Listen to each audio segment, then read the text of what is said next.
Ini merupakan pengakuan Desta mengenai kehidupannya. 7 pengakuan yang dia ungkapkan di acara Deddy Corbuzier. 1. Desta tak suka dikulik. Menanggapi Deddy Corbuzier yang menudingnya sebagai selebriti yang susah diundang sebagai bintang tamu, Desta mengatakan bahwa dirinya memang tak suka diwawancara, apalagi diwawancara mengenai hal-hal pribadinya. Bagus sih Desta seperti itu hak Desta sih, cuman aku bilang bagus, soalnya masalah pribadi adalah konsumsi pribadi. Memang ada beberapa orang yang belum terkenal, dia menggunakan masalah pribadinya biar menjadi terkenal. Itu hak-hak mereka sih. Gue di mana-mana emang nggak mau date. Gue merasa nggak ada yang menarik dari gue. Apa yang bisa digali dari gue sih? Gue kan nggak suka diinterview orang, kata Desta. Kedua, Desta dikatain sombong. Mengambil alasan bahwa dirinya memiliki zodiak Pisces, suami Natasha Rizky tersebut menyatakan bahwa salah satu sifat yang melekat pada dirinya adalah sombong. Pun demikian, ia juga merupakan seorang yang punya kepedulian. Gue Pisces ya, gue gampang kepancing, gue gampang emosional, tapi gue care sama orang, ujar Desta. Gue meski kesannya sombong, namun gue care, sambungnya. Sebenarnya kadang-kadang kita bukan sombong ya. Kalau menurut pribadi aku lihat Desta itu, aku lihat dia kalau belum kenal seseorang itu dia nggak akan berani bicara belak-belakan, atau belum mengenal seseorang itu dia belum berani bicara belak-belakan. Ketika dia sudah mengenal karakter orang itu dan orang itu enak diajak ngomong, dia bakal banyak bicara dan memang dia orangnya peduli. Biasanya kalau orang yang muda emosional itu biasa sensitif. Sensitif itu artinya ketika temannya di samping ada masalah, dia bakal tahu duluan, wah ini teman gue ada masalah, lalu langsung dia peduliin. Jadi belum tentu seseorang emosional itu semua jelek ya. Nah, selanjutnya Desta merupakan ayah yang protektif. Desta memiliki 3 anak yang masih kecil. Desta mengaku sangat bahagia, ia pun mencurahkan segalanya untuk anak-anaknya. Namun di sisi lain, ia memiliki perasaan khawatir yang bagi sebagian orang terasa berlebihan. Saat ini hidup gue buat anak-anak doang. Segala hal yang gue lakukan ya untuk mereka, tutur sahabat Vincent von Price. Sebenarnya sebagai orang tua itu protektif boleh, tetapi jangan terlalu berlebihan. Contohnya, ketika anak umur 15 tahun kamu terlalu protektif, jangan megang kompor, jangan masak di rumah, nanti kamu kena minyak goreng di tangannya, atau takut rumahnya kebakaran. Mamanya saking protektifnya ngomong gitu terus, padahal anaknya mau belajar masak. Ketika dia sudah menikah, dia tidak bisa masak dan dia nggak bisa membuat masakan buat suaminya. Jadi sebenarnya jadi orang tua tuh jangan terlalu protektif. Ketika anak kita mau melakukan sesuatu, misalnya dia mau belajar masak, ya kita dampingin saja dari samping, kita lihat misalnya ada kurang apa, kita tinggal kasih tahu, kita tinggal bimbing dari samping. Begitu saja sih, jangan terlalu protektif jadi orang tua, nanti anaknya tidak berkembang. Individualis, Desta bilang dirinya tuh individualis dan tak senang dengan basa-basi.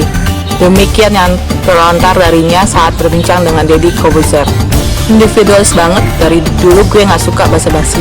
Kalau sama keluarga kumpul-kumpul, gue juga di kamar. Kalau ada temen yang gak gue suka, gue pasti gak nyaman ucapnya. Gue sih ngerti sih perasaan Desta.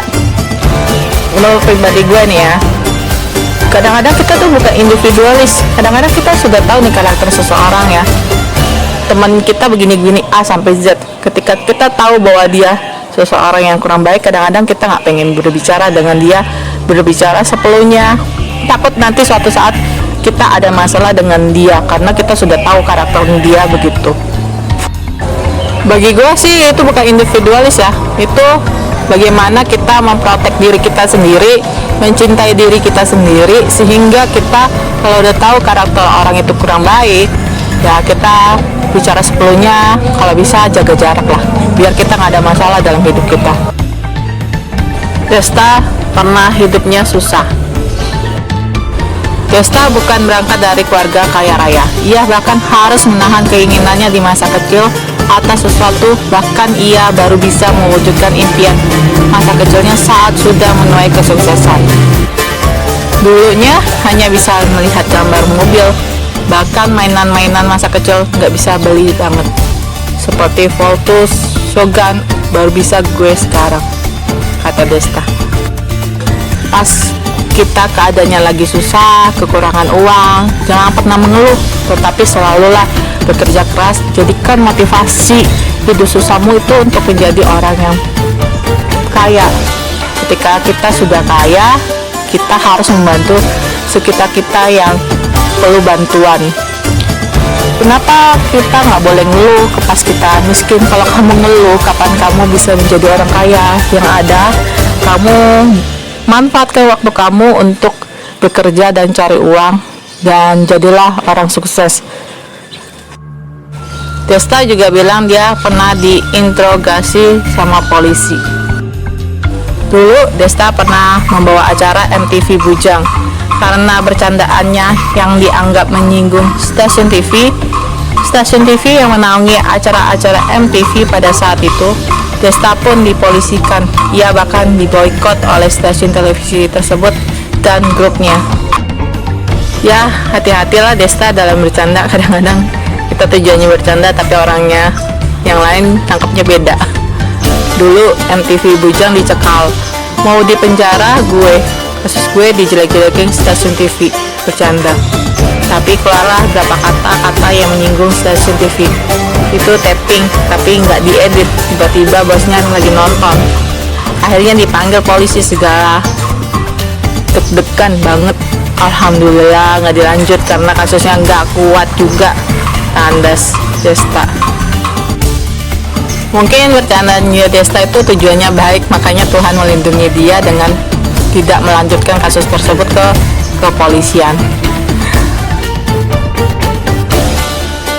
Itulah 7 pengakuan Desta soal anak sampai pernah dipanggil polisi gara-gara bercanda di acara televisi.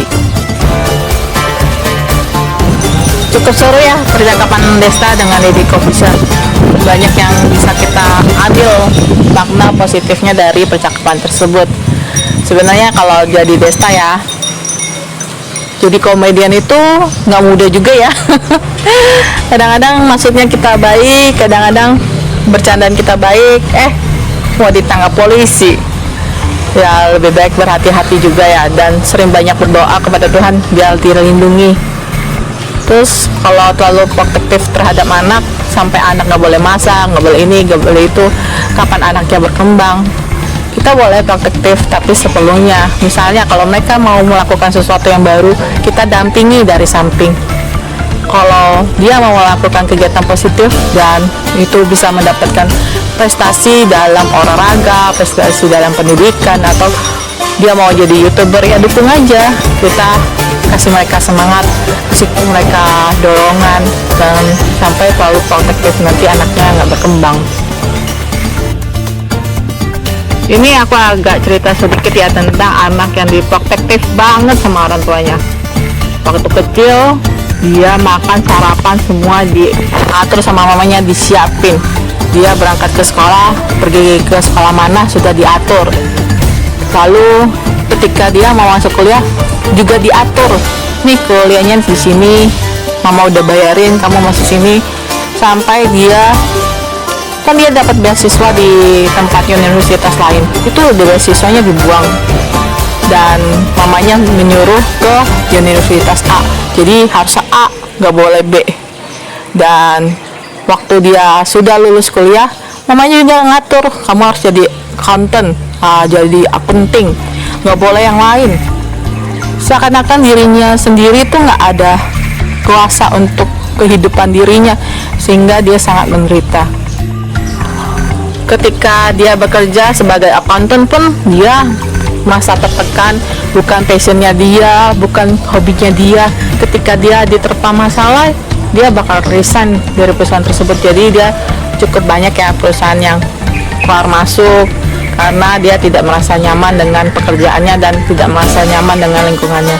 Jadi sebenarnya kalau soal pekerjaan ya, lebih baik kita melakukan pekerjaan yang kita sukai. Ketika ada masalah, ya masalah itu jadi tidak berat karena kita hobi. Masalah itu mudah kita lewati. Cukup sekian video ini. Terima kasih telah menonton. Jangan lupa subscribe, share, like, komennya juga. Sampai jumpa di video saya selanjutnya. Bye bye.